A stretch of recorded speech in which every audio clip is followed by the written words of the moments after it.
नमस्कार, भारत एक्सप्रेस देख रहे हैं आप। आपके साथ मैं हूं उज्जवल मिश्रा। अरविंद केजरीवाल ने दिल्ली में साफ तौर पर यह साफ कर दिया है रविवार को कि अब कांग्रेस के साथ दिल्ली में आम आदमी पार्टी चुनाव नहीं लड़ेगी और सभी 70 सीटों पर अकेले चुनाव लड़ेगी।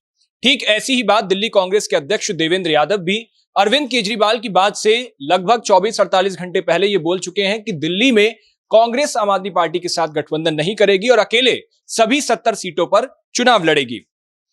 अब ये जितनी भी बात हुई, इन सब के बीच अब यह तय कर पाना मुश्किल है कि इसमें नुकसान आम आदमी पार्टी को है या कांग्रेस पार्टी को है। लेकिन इन चार बातों से आप समझ जाएंगे कि कांग्रेस का साथ छोड़ने में आम आदमी पार्टी को नुकसान कम, फायदे ज्यादा हैं। अब देखिए, जब अरविंद केजरीवाल जेल में थे उस वक्त इंडिया अलायंस ने जो मजबूती दिखाई थी, दिल्ली के रामलीला मैदान में कई सारी ऐसी जगह जगह सभाएं हुई, झारखंड में भी एक सभा हुई थी, जब पूरा इंडिया गठबंधन के सभी घटक दलों के सभी बड़े नेता एक साथ एक मंच पर बैठे थे और अरविंद केजरीवाल के पक्ष में दिखाई दिए थे और बीजेपी और केंद्र सरकार के खिलाफ हल्ला बोला था। अरविंद केजरीवाल जब जेल से बाहर निकल करके आए थे, तब भी उन्होंने कांग्रेस के पक्ष में कई सारी बातें कही। उनका जो जेस्चर लग रहा था उस वक्त ये बिल्कुल नहीं लग रहा था कि कांग्रेस से कहीं भी आम आदमी पार्टी की नाराजगी है। लेकिन फिर जैसे जैसे धीरे धीरे चुनावों का वक्त आया और जब हरियाणा का चुनाव आया, तो उस चुनाव में कांग्रेस ने जिस तरीके से आम आदमी पार्टी के साथ अपने जेस्चर, अपना रवैया दिखाया, उससे कहीं ना कहीं यह साफ दिखाई देने लगा था कि अब यह गठबंधन दिल्ली में तो नहीं हो पाएगा, शायद उसमें टूट पड़ सकती है। उसके बाद धीरे धीरे यह तय हो गया। लेकिन चूंकि ये सियासत है और सियासत के कदरदान कभी भी किसी भी मोड़ पर मुड़ सकते हैं, तो उसमें एक पक्ष को लेकर बात करनी नहीं चाहिए। अब इन चार बातों से समझिए अरविंद केजरीवाल ने यह बात क्यों कही प्रेस कॉन्फ्रेंस में। देखिए, देवेंद्र यादव की बात को इतनी तवज्जो नहीं दी जा सकती है, क्योंकि कांग्रेस पार्टी के सारे बड़े फैसले हाईकमान ही तय करता है और हाईकमान जब तक नहीं ये बात बोल देता है दिल्ली के अंदर, तब तक ये बात नहीं मानी जा सकती है कि कांग्रेस आम आदमी पार्टी के साथ चुनाव नहीं लड़ेगी। इसकी सबसे पहली वजह एक देखिए, अरविंद केजरीवाल ने ऐसा रविवार को क्यों कहा। प्रेशर पॉलिटिक्स हो सकती है। आप याद कीजिए, जब झारखंड में हेमंत सोरेन ने शपथ ग्रहण समारोह में सारे बड़े नेता पहुंचे थे, तो उसमें अरविंद केजरीवाल भी पहुंचे थे अपनी पत्नी के साथ और राहुल गांधी भी पहुंचे हुए थे। मंच पर अरविंद केजरीवाल और राहुल गांधी का बॉडी लैंग्वेज बिल्कुल अलग था। यह बॉडी लैंग्वेज की एक प्रेशर पॉलिटिक्स है जो शायद अरविंद केजरीवाल दिखाना चाहते थे और नेताओं के बीच अमूमन दिखती है। इसमें यह दिख रहा था कि दूरियां हैं दोनों में, लेकिन यह अंदाजा नहीं लगाया जा रहा था कि दूरियां इस कदर बढ़ जाएंगी कि दोनों पार्टियां साथ मिलकर के चुनाव भी नहीं लड़ेंगी। हालांकि अरविंद केजरीवाल अब सियासत के एक माहिर खिलाड़ी हो चुके हैं और वो हर एक रग रग को पहचानते हैं कि कब सियासत में किस वक्त किस मोड़ पर मुड़ना चाहिए। अरविंद केजरीवाल ने शायद झारखंड के उस मंच से हेमंत सोरेन के शपथ ग्रहण समारोह से यह संदेश देने की कोशिश की कि अब वो एक दिल्ली में अकेले चुनाव लड़ेंगे और उसी के साथ कांग्रेस का साथ अब उनको नहीं चाहिए। आप याद कीजिए कि जब अभी हाल ही में हरियाणा का चुनाव हुआ था, तो उसमें कांग्रेस का परफॉर्मेंस और आम आदमी पार्टी का परफॉर्मेंस क्या रहा। बात जब एनालिसिस हुआ तो कई पॉलिटिकल पंडितों ने यह बात कही कि अगर हरियाणा में कांग्रेस और आम आदमी पार्टी साथ मिलकर के चुनाव लड़ती तो फायदा दोनों को होता। कांग्रेस शायद सत्ता में आ जाती और आम आदमी पार्टी के 5 से 7 विधायक वहां पर निकल सकते थे। कांग्रेस भी यह बात अच्छे से जानती है कि आम आदमी पार्टी के बिना दिल्ली में चुनाव लड़ने का कोई भी मतलब नहीं रहता है। हरियाणा विधानसभा चुनाव में आम आदमी पार्टी को 1.79% वोट मिले थे, बीजेपी को 39.94%, तो कांग्रेस के खाते में 39.09% मतदान हुआ था। बीजेपी ने 90 में से 48 सीटें जीत ली थी, वहीं कांग्रेस को 37 सीटों पर ही संतुष्ट होना पड़ा था। लेकिन आम आदमी पार्टी का एक भी खाता नहीं खुला था। यह दोनों के लिए सबक था, आम आदमी पार्टी के लिए भी और कांग्रेस पार्टी के लिए भी। अगर ऐसा नहीं होता और कांग्रेस थोड़ी सी आम आदमी पार्टी के प्रति नरम पड़ जाती और अपना झुकती और वो थोड़ा नरम रवैया दिखाती, तो शायद कांग्रेस आज हरियाणा में सत्ता में होती और दूसरी तरफ आम आदमी पार्टी अगर थोड़ा सा झुकी हुई होती तो शायद 5 से 7 विधायक आम आदमी पार्टी के होते और शायद अगर सरकार इंडिया गठबंधन की वहां सत्ता में आती हरियाणा के अंदर, तो आम आदमी पार्टी को 1 से 2 मंत्रालय भी मिल सकते थे। अगले चुनावों तक हरियाणा में आम आदमी पार्टी अपना मजबूत जनाधार बनाएगी या नहीं बनाएगी, इस पर संशय है और वो आगे स्पष्ट होगा। दूसरी एक बात है, आम आदमी पार्टी की रणनीति अब कुछ बीजेपी की तरह होती जा रही है। आप कांग्रेस के चुनावों में लड़ने का परफॉर्मेंस देखिए। कांग्रेस पार्टी कभी भी इतना बहुत समय से पहले एक्टिव नहीं होती है। आम आदमी पार्टी को देखिए, दिल्ली में चुनावों के लिए जब कोई भी अभी तक शगुफा नहीं था, कुछ भी नहीं था, आम आदमी पार्टी ने न सिर्फ अपने कैंडिडेट्स की नामों के ऐलान करने लगे, बल्कि उन्होंने पूरी तरीके से अरविंद केजरीवाल अब दिल्ली में पदयात्रा कर रहे हैं, जगह जगह जा रहे हैं, तो वो फुल चुनावी मोड में नजर आ रहे हैं। ऐसा बीजेपी के लिए कहा जाता था कि बीजेपी पूरे साल भर 365 दिन, 300 दिन महीने के बीजेपी ग्राउंड पर रहती है और बीजेपी चुनावी मोड में रहती है। अरविंद केजरीवाल को दिल्ली में शासन करते हुए शायद 10 से 12 साल हो जाएंगे और वो दिल्ली की नब्ज को अब बखूबी समझने लगे हैं। हरियाणा में भी कुछ ऐसा ही हुआ था, जब हरियाणा में बीजेपी को शासन करते हुए 10 साल हो गए थे।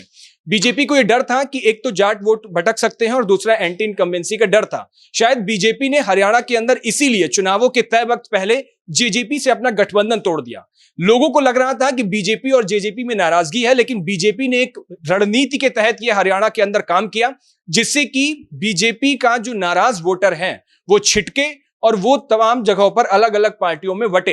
हुआ भी यही, कुछ आम आदमी पार्टी में गया, कुछ कांग्रेस में गया, कुछ जेजेपी में गया और बीजेपी ने जो सत्ता थी वो हरियाणा के अंदर बना ली। एंटी इनकम जितनी आप अलग अलग पार्टियां तोड़ दोगे, एंटी इनकम्बेंसी के वोट उतने ही बट जाते हैं। अरविंद केजरीवाल भी शायद दिल्ली के अंदर यही सोच रहे हैं कि जो भी आम आदमी पार्टी का नाराज वोटर होगा वो कांग्रेस और बीजेपी के बीच बट जाएगा और इस बटे हुए वोटर का फायदा आम आदमी पार्टी उठाएगी और अरविंद केजरीवाल को लग रहा है कि वो दिल्ली में दोबारा से सत्ता बना लेंगे। तो ये एंटी इनकम्बेंसी वाली जो पॉलिसी थी वो बीजेपी उसका इस्तेमाल करती थी, लेकिन अब अरविंद केजरीवाल की पार्टी आम आदमी पार्टी भी कुछ ऐसा ही इस्तेमाल कर रही है। अब तीसरा जो सबसे बड़ा पॉइंट है वो हाल ही के लोकसभा चुनाव है। लोकसभा चुनाव में अभी आपने देखा कि आम आदमी पार्टी और कांग्रेस ने साथ मिलकर बेशक चुनाव जरूर लड़ा था, लेकिन पार्टियां मिल गई थी, दिल उसके बावजूद भी नहीं मिल पाए थे। बहुत ऐसे मंच रहे जहां पर साथ में दोनों पार्टियों के बड़े नेताओं को एक सभाएं करनी थी, लेकिन ऐसा नहीं हो पाया। अलग अलग जगहों पर अलग अलग नेताओं ने सभाएं की, लोगों को भी लगा कि ये पार्टियां एक नहीं हो पा रही हैं, दिल एक नहीं मिल पा रहे हैं और वो वोटर भी छिटका। शायद इसीलिए ना कांग्रेस को फायदा हुआ उसका और ना आम आदमी पार्टी को फायदा हुआ। दोनों ने एक दूसरे पर तमाम चुनाव के नतीजों के बाद आरोप प्रत्यारोप भी लगाए और ये कहा कि शायद सही से सीट नहीं लड़ा, जिन सीटों पर जिन पार्टियों के प्रत्याशी नहीं थे तो उसमें उस पार्टी ने उसका ध्यान भी नहीं दिया और चुनाव बहुत सीरियस होकर के नहीं लड़ा। कांग्रेस का जो लोकसभा चुनाव में आप परफॉर्मेंस देखोगे तो 18.91% वोट मिले और आम आदमी पार्टी को 24.17% वोट मिले। बीजेपी को कुल 54.35% वोट मिले और उसके साथ वो जीतने में कामयाब भी हो गई।